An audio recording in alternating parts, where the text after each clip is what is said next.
Now, after Arsenal's important 3-1 victory against Southampton, getting 3 points at home, it was by no means a pretty win, but a win is a win nonetheless. We saw goals from Kai Havertz. Martinelli got his second goal in 2 Premier League games. Bukayo Saka yet again gets himself another goal after assist in the first 2 goals. Bukayo Saka has been world class this season, and rightfully so. Saka and Havertz and even Martinelli are getting a lot of the praise. All 3 of them were really impactful. I think Havertz and Saka particularly. Havertz, even when the game was 0-0, was doing very well at just doing the dog work, trying to press the ball. I mean, he does it so well, but I felt he did it very well against Southampton, just trying to press the ball, win any headers he can. His goal was absolutely beautiful and very timely. What a finish from Kai. So those 2 right now, including Martinelli, so those 3, they're all getting the praise right now, and rightfully so. They were all very impactful. But in today's video, I want to look at someone that didn't get a goal, didn't get an assist, but was so fundamental into how we played, and I think was a key reason why we managed to win the game. Now, like I said, yes, he didn't get a goal or an assist, but if you watched that game, even if you look at the stats, you would see Riccardo Calafiori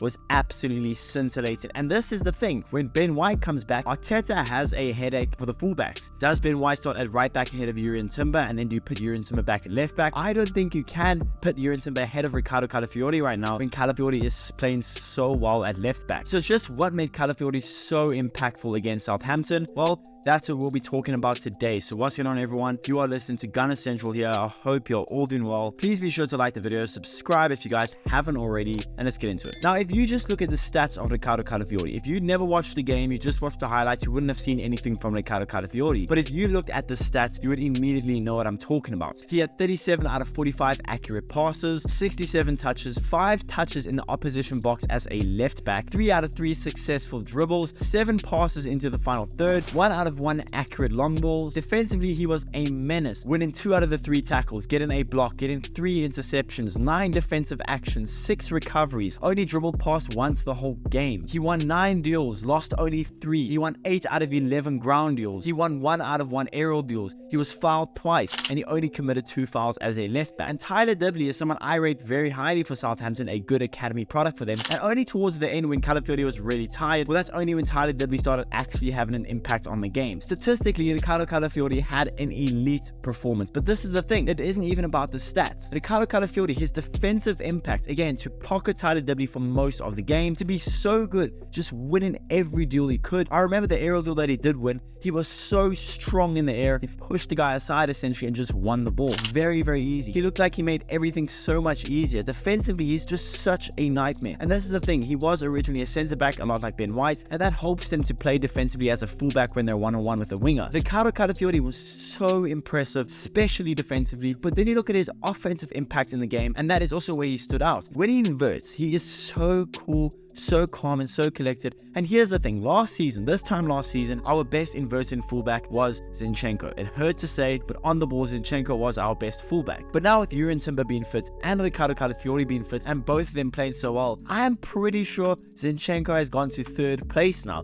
I think Timber and Riccardo Calafiori are better on the ball than Zinchenko. This may be reactionary, fine, but I really do think that. Both of them, and Riccardo Calafiori especially, are so good at doing this thing where they can invert and play so well in midfield that you don't even realize they're inverting, but they could do the same thing where they could just go overlap and help out Martinelli. The thing is, last season Martinelli had a down year, and a lot of the reason was because, well, the left back hope wasn't really ever good, either having Kivior or Zinchenko. But this year, having Yuri Timber and now Calafiori, while Martinelli is actually starting to put a run together where he's scoring in consecutive games, I don't think that's a coincidence. Riccardo Calafiori put so much less pressure on Martinelli. Last season, every time Martinelli got the ball out wide, he got double teamed because, well, Zinchenko was only inverting, he never overlapped, and when he inverted, he wasn't always really effective. Calafiori is very different. When Calafiori inverts, the winger has to track Riccardo Calafiori. When Calafiori overlaps, the fullback has to track Riccardo Calafiori, which allows Martinelli space. So not only is Riccardo Calafiori doing so well for himself and for the defensive units, but he's a key reason why Martinelli is starting to burst into life again. And what is crazy is when you watch this game, if you didn't know Riccardo Calafiori, you would not believe he is just 22 years old. He plays like a 26, 27-year-old veteran of the game. He is 22 years old. This is his first season in the Premier League after playing in the Serie A for 1 season under Thiago Motta, and he has been